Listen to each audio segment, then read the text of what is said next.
Mari kita berdoa. Allah Bapa yang bersemayam di dalam kerajaan surga, kami mohon supaya Engkau memberikan kami Roh Kudus berkat istimewa hari Sabat, dan sementara kami mendengar firman-Mu, biarlah hati kami dibukakan, dikuatkan, dan dihiburkan. Terima kasih karena Engkau memberkati acara, memberkati anak-anak, tetamu, dan semua yang hadir. Dalam nama Yesus Kristus kami berdoa. Amin.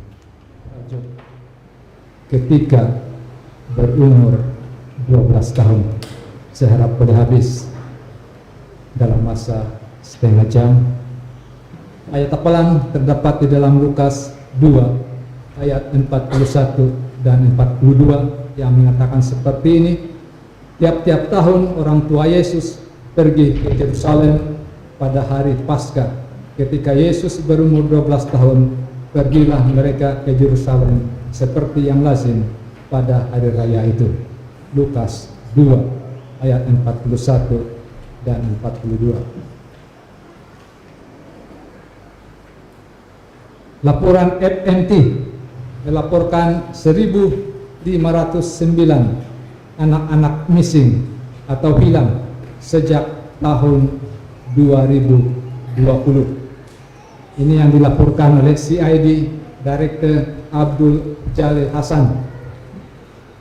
1.509 anak-anak hilang di Malaysia. Di manakah mereka? Tahun 2020 dikatakan 817 anak-anak hilang, dan hingga sekarang 14 belum ditemui. Tahun 2021 569 dilaporkan hilang, 38 tidak ditemui. Tahun 2022 sampai bulan Februari 123 anak-anak hilang dan 33 masih belum ditemui. Dan itulah statistik anak-anak hilang di Malaysia, 1.509 dan 85 belum ditemui. Yang mengejutkan adalah 1.113 atau 70% daripada anak-anak hilang adalah perempuan. Kenapa ini anak-anak perempuan suka ataupun selalu menghilangkan diri? Usia, sebab, dan cara. Daripada statistik itu juga, anak berumur 1 hingga 4 tahun dalam 3 tahun, 2 tahun lebih, jumlah yang hilang adalah 41. Usia 8 hingga 12, jumlah yang hilang 138. Usia 13 hingga 17, jumlah yang hilang di Malaysia 1.330. Dan inilah usia yang sangat membimbangkan. Sangat ramai anak-anak hilang dalam usia 13 hingga 17. 5 sebab anak-anak hilang di Malaysia yang diberikan di dalam laporan itu. Nomor 1, kurang perhatian, pengawasan dan pengawalan dari ibu bapa dan penjaga. Yang kedua, kemiskinan. Yang ketiga, konflik keluarga. Yang keempat, usaha anak itu sendiri untuk keluar dari keadaan yang boleh memudaratkan ataupun mencederahkan mereka. Mungkin mereka adalah maksa penderaan fisikal, seksual, dan penderaan lain. Yang kelima, masalah mental. Mungkin anak-anak itu mempunyai masalah mental. Dan 3 cara yang telah digariskan di dalam laporan untuk mengatasi kehilangan anak-anak. Yang pertama, dikatakan ibu bapa dan penjaga, jangan lalai. Pastikan anak-anak Anda dalam lingkungan dan pandangan Anda setiap waktu. Nomor 2, ajarlah anak-anak Anda tips-tips yang perlu dilakukan sekiranya hilang. Yang ketiga, dikatakan mungkin perlu pertolongan teknologi modern untuk mengesan kedudukan anak Anda. Ketika saya berada di Johor, customer saya di kedai, seorang wanita, dan saya melihat kenapa Orang ini sentiasa melihat di atas, dan saya pergi lihat apa yang ada di atas, satu screen besar, dan dia melihat anaknya di pusat tadika.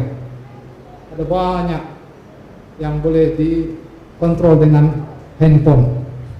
Kalau waktu makan, ya Swiss pergi CCTV di tempat makan dan dia boleh melihat anak dia.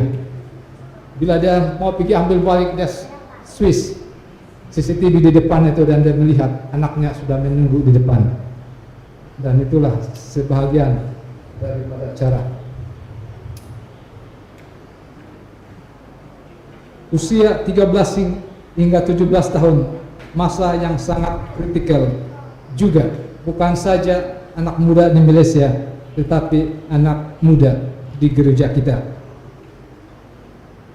ANN ataupun Adventist News Network melaporkan satu kaji statistik kepada remaja Adventist yang berusia 14 hingga 25 tahun di Eropa. Dan persoalan utama adalah, adakah kamu masih di gereja selepas 20 tahun nanti? 40% daripada anak muda mengatakan tidak pasti. 6% mengatakan NN, dan kaji studi ini dilakukan oleh universiti kita di England, New Boyd College, dan dia mengatakan seperti ini: anak-anak muda banyak persoalan dan yang selalu mencabar kepimpinan gereja akan kekal dalam gereja, menjadi pemimpin LD bahkan pastor bila dewasa nanti, berbanding dengan anak-anak yang diam-diam saja di gereja. Nomor 2, keputusan menjadi Adventist lebih dipengaruhi oleh keluarga, pastor dan orang dewasa dalam gereja berbanding rakan sebaya. Nomor 3, ibu tiang iman di rumah, tetapi pengaruh bapak menentukan keputusan anak muda untuk tinggal dalam gereja atau meninggalkan gereja. Nomor 4, bapak yang selalu membincangkan hal rohani di rumah, 70% anak muda akan terus berada di dalam gereja. Nomor 5, berilah sokongan penuh kepada pelayanan belia. Kalau tidak, 50% bahkan lebih anak muda akan meninggalkan gereja. Nomor 6, anak muda yang merasa tidak diterima di dalam gereja kemungkinan akan meninggalkan gereja. Nomor 7, anak muda memerlukan intergenerational contact, bukan hanya rakan sebaya. Dan ini sangat menonjol di gereja kita. Pengaruh dari saya kepada cucu-cucunya sangat luar biasa.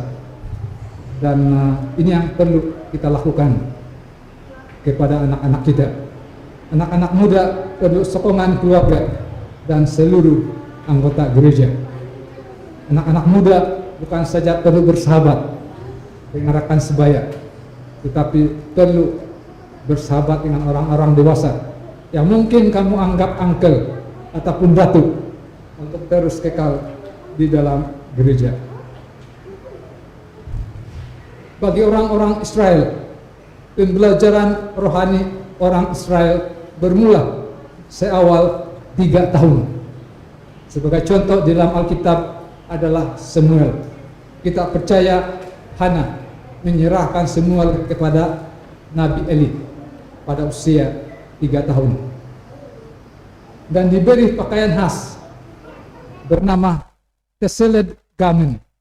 Dalam bahasa Melayu dipanggil Jumbai. Pada usia 5 tahun sepatutnya ataupun anak-anak orang Israel sudah boleh menghafal separuh daripada hukum Taurat. Ketika mencapai 12 tahun, anak-anak ini akan dipanggil the son of the law ataupun anak hukum. Anak-anak yang bukan saja menghafal tetapi menuruti hukum Tuhan. Dan ketika berusia 12 tahun, dia diberi pakaian khas ataupun satu yang perlu dipakai bernama tepilin. Saya senang untuk membaca di dalam 1 Samuel 1 ayat 24. Setelah perempuan itu menyapi anaknya, dibawanya lah dia dengan seekor lembu jantan yang berumur 3 tahun. satu epah tepung dan sebuyung anggur, lalu dihantar ke dalam rumah Tuhan di Silo. Waktu itu masih kecil betul anak-anak itu. Itulah yang dilakukan oleh Hana kepada Samuel yang masih sangat kecil. Orang-orang Israel apabila anaknya mencapai 3 tahun, dia akan diberikan satu pakaian yang bernama keselet gamen ataupun jumbai-jumbai, atau dalam bahasa Ibrani-nya zit-zit. Sebab di dalam Bilangan 15 ayat 38 hingga 40 mengatakan seperti ini, berbicaralah kepada orang Israel, katakanlah kepada mereka bahwa mereka harus membuat jumbai-jumbai pada punca baju mereka turun-temurun, dan di dalam jumbai-jumbai punca itu harus dibubuh benang ungu kebiru-biruan. Dan hingga sekarang warna biru sesuatu warna yang sangat penting bagi orang Israel. Lihat saja bendera negara Israel pada saat ini.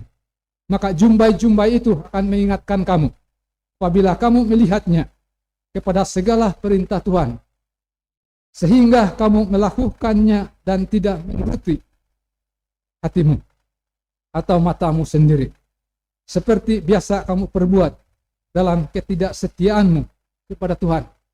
Dan inilah tujuan daripada jumbai ini. Apabila kita melihat jumbai yang dipakai, sepertinya benang-benang yang loose di dalam baju yang digantung, baju yang dipakai anak itu akan mengingatkan kita kepada Tuhan, akan mengingatkan kita jangan ikut perasaan sendiri, ikut Tuhan. Maksudnya dalam ayat 40, supaya kamu mengingat dan melakukan segala perintahku dan menjadi kudus bagi Allahmu. Inilah perkataan Musa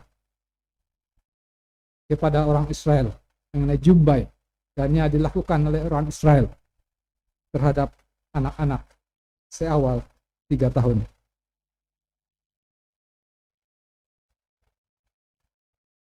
Makna jit-jit tesel atau jumbai. Yang pertama, mengingati perintah Tuhan dan melakukannya apabila kamu melihatnya. Nomor 2, tidak mengikuti keinginan hati sendiri.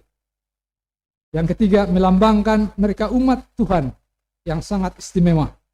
Nomor 4, warna kebiru-biruan yang digunakan untuk jumbai, melambangkan kekudusan, royalty, ataupun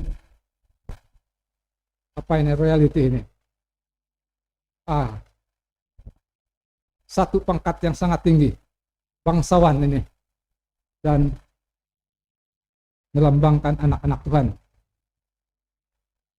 Ramai pengkaji Alkitab percaya ketika Daud memotong jubah Saul, ada yang mengatakan yang dipotong itu adalah jumbai jubah Saul. Artinya apabila dipotong, habis sudah hubungannya dengan Tuhan itu. Ada juga penyelidik Alkitab yang mengatakan bahwa ketika wanita yang sakit 12 tahun, sakit pendarahan itu, menyentuh jubah Yesus, yang disentuh adalah jumbai jubah Yesus. Ini kita tidak pasti, tapi ada ramai yang percaya. Sebab bagi orang Israel, jumbai-jumbai ini sangat penting. Tefillin wajib dipakai setelah berusia 12 tahun.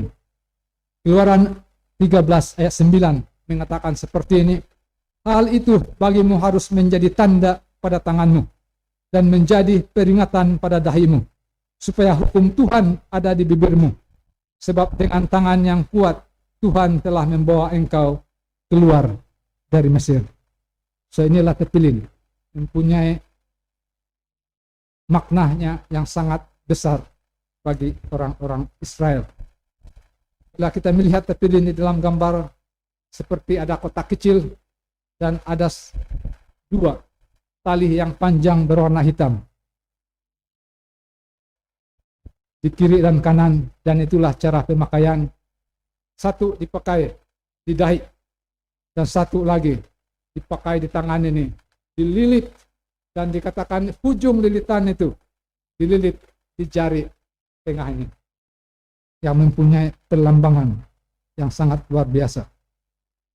Tepilin kepala dan tangan, apa yang ada dalam tepilin? Tepilin kepala dan tangan dengan tali yang dililitkan di tangan dan tengah jari melambangkan pemikiran, emosi, dan perbuatan kita harus sesuai dengan hukum Tuhan. Dan apa yang ada di dalam kotak tepilin itu, yang pertama itu Shema, Ye Israel. Saya tidak ingat lagi yang kita pelajari dulu dalam bahasa Ibrani itu. Shema yang mengatakan Allah itu Allah yang esa. Yang kedua dikatakan di sini behaya ataupun janji, berkat, dan kutuk. Yang ketiga Kedesh, Keluaran 13 ayat 1 hingga 10, tanggung jawab mengingati bagaimana Tuhan membebaskan mereka daripada Mesir. Dan yang keempat, satu lagi behaya dikatakan di sini, Keluaran 11 ayat 11 hingga 16, mengingatkan mereka untuk memberitahu anak-anak mereka mengenai kuasa dan kasih Tuhan. Itulah yang ada di dalam tepilin itu, yang dipakai oleh orang-orang Israel yang berusia 12 tahun. Ramai anak-anak tidak diperlengkapi untuk mempertahankan iman mereka. Gambar ini bukan gambar hiasan. Mungkin Uncle Malino tahu gambar ini. Dia adalah cousin Anti Delima. So saya punya uncle juga ini. Uncle saya dengan cousin saya mix. Tahun lalu ketika kami melawat ibunya yang sakit di rumahnya di Tanggaluson, di Talus, istrinya menceritakan satu cerita yang luar biasa. Semua anak pasangan ini perempuan, 8 orang itu, hanya satu lelaki yang di ujung sana itu. Dan ketika anak lelakinya berusia 9 tahun, dia dihantar ke sekolah berasrama di Tawau dan tinggal di asrama. Saya tidak pasti apa tujuannya, tetapi mungkin supaya dia menjadi lelaki sejati, sebab di rumah semua perempuan. Dan apa yang terjadi? Ibunya ini yang berasal dari Jawa bermimpi bahwa dia pergi ke sekolah, dan dia sangat terkejut. Rekan sebaya anaknya menyebut atau memanggil anaknya Saiful.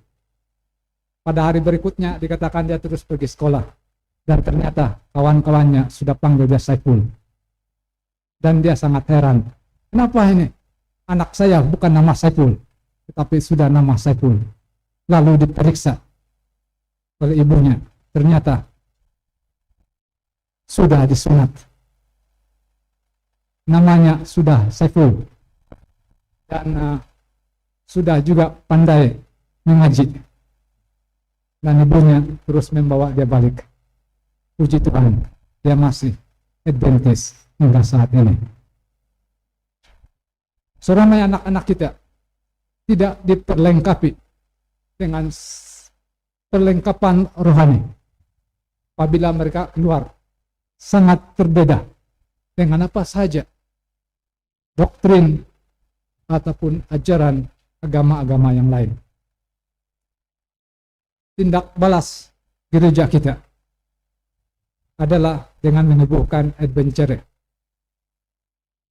Anak adventure adalah untuk anak-anak kita yang berusia 4 hingga 9 tahun, di mana anak dan ibu belajar bersama, membina hubungan yang lebih mendalam di antara ibu bapa dan anak-anak, membina sifat dan tabiat seorang anak Tuhan, belajar tidak mementingkan diri sendiri. Saya mengharapkan jabatan belia menitik beratkan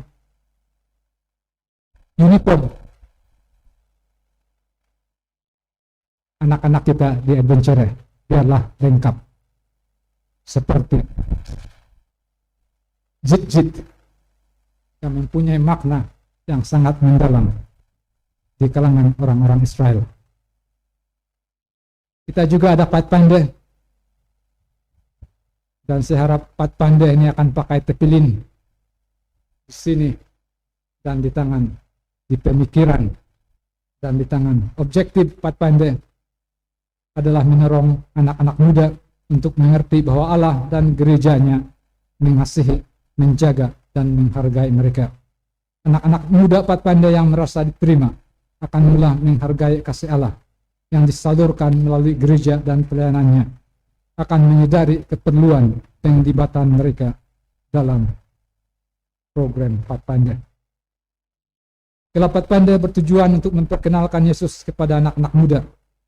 Program Pathfinder bertujuan untuk menolong membina tubuh mental dan rohani yang kuat.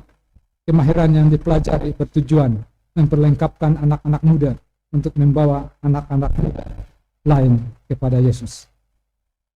Yang ketiga, objektif Pathfinder. Yang kedua, mendorong ahli Pathfinder menemui karunia roh dan menggunakan karunia dan kebolehan ini dalam rancangan agung keselamatan manusia. Nomor tiga, memberi inspirasi kepada Pathfinder meluahkan kasih mereka kepada Allah melalui penglibatan dalam penjangkauan keluar. Nomor 4, keutamaan utama Pathfinder adalah keselamatan kekal kepada semua ahlinya. Peringkat usia merupakan peringkat di mana setiap keputusan yang dibuat mempunyai pengaruh yang sangat besar untuk masa depan anak-anak muda itu. Masa yang terbaik untuk membina hubungan yang kuat dengan Tuhan adalah masa Pathfinder. Yang kelima, membina kehidupan sehat dan menghargai ciptaan Tuhan dengan bersuka cita dalam melakukan aktiviti di luar. Yesus berusia 12 tahun. Lukas 2 ayat 46 mengatakan seperti ini. Sesudah 3 hari mereka menemukan dia dalam bait Allah. Dia sedang duduk di tengah-tengah alim ulama, sambil mendengarkan mereka dan mengajukan pertanyaan-pertanyaan kepada mereka. Saya suka dengan apa yang dikatakan di dalam bahasa Inggris untuk alim ulama. Dikatakan di sana, sitting in the midst of doctors. Yesus bersoal jawab dengan dokter ahli falsafah, ahli Taurat yang sangat luar biasa. Bukan biasa-biasa punya ahli Taurat. Mengikut pengkaji Alkitab, alim ulama yang bergelar doktor pada zaman Yesus, hanya 4 minimum yang mereka kenal. Nomor 1 adalah Gamaliel, guru Rasul Paulus. Dia adalah dokter. Yang kedua, Simeon, anak Hilal. Ini tidak banyak yang kita ketahui mengenai Simeon ini. Mungkin imam besar juga ini. Dan selain daripada itu, yang terkenal doktornya adalah Nikodemus. Dan yang kedua adalah Joseph of Arimatha. Dan di dalam kubur Joseph inilah tubuh Yesus dibaringkan. Dan Yesus boleh bergaul. Yesus boleh bersoal jawab dengan orang-orang seperti ini dalam masa ketika dia berusia 12 tahun. Mungkin tidak ramai anak-anak muda kita boleh berbicara dengan orang-orang yang sangat pandai ini. Pastor saya dulu di Johor Bahru, dia mengatakan bahwa orang-orang sekolah di gereja kita, bila sampai di Thailand, di university, dan saling bercakap di antara satu dengan yang lain, pastor ini mengatakan saya tidak paham apa yang mereka cakap. Sangat dalam mereka punya teologi itu, dan sangat sukar untuk memahami. Ketika Yesus berusia 12 tahun, dikatakan pertama kali datang ke Ka'bah Tuhan, dan dia menyadari pertama kali dalam hidupnya dia adalah the Son of God, ataupun anak Tuhan. Yang kedua, dia menyadari anak domba dialah anak domba yang tersembelih. Yang ketiga, dialah yang akan mati di kayu salib dan pertama kali berkomitmen untuk melaksanakannya. Yang ketiga, yang keempat, dia menyadari bahwa dia adalah penebus dunia ini. Yang kelima, keselamatan dunia ini berada pada bahunya. Nomor 6, tanggung jawab yang besar memperkenalkan kerajaan Allah ada di dalam bahunya. Kesusahan dan penderitaan dia akan hadapi. Dan Yesus pada usia 12 tahun mengambil tekad untuk melaksanakan semua yang Tuhan telah berikan. Itulah sebabnya dia hilang dari pandangan ibu bapaknya. Mari kita tunduk kepala dan kita berdoa. Allah Bapa yang bersemayam di dalam kerajaan surga, kami bersyukur Engkau sudah berikan kami nasihat dan amanah. Kami menyerahkan anak-anak muda yang ada di dalam gereja kepada Engkau, juga kepada ibu bapa agar boleh membimbing mereka, juga kepada para elders dan diakon, supaya kami juga berkongsi bebanan untuk mahu setiap daripada anak-anak ini bila besar akan terus setia kepada Engkau, melayani dan juga menjadi pemimpin gereja. Berkatilah aktiviti Pathfinder Adventure yang akan dilaksanakan oleh gereja ini. Biarlah membawa kemuliaan kepada namamu dan menguatkan iman anak-anak muda yang ada di sini. Terima kasih karena semua anggota gereja juga mempunyai tanggung jawab kepada semua anak-anak ini untuk membawa mereka tetap setia kepada Engkau. Sementara kami bersurai, biarlah perkataan yang telah kami dengarkan daripada firman-Mu terus menghibur kami dan mengubah hati kami. Dalam nama Yesus Kristus kami berdoa. Amin.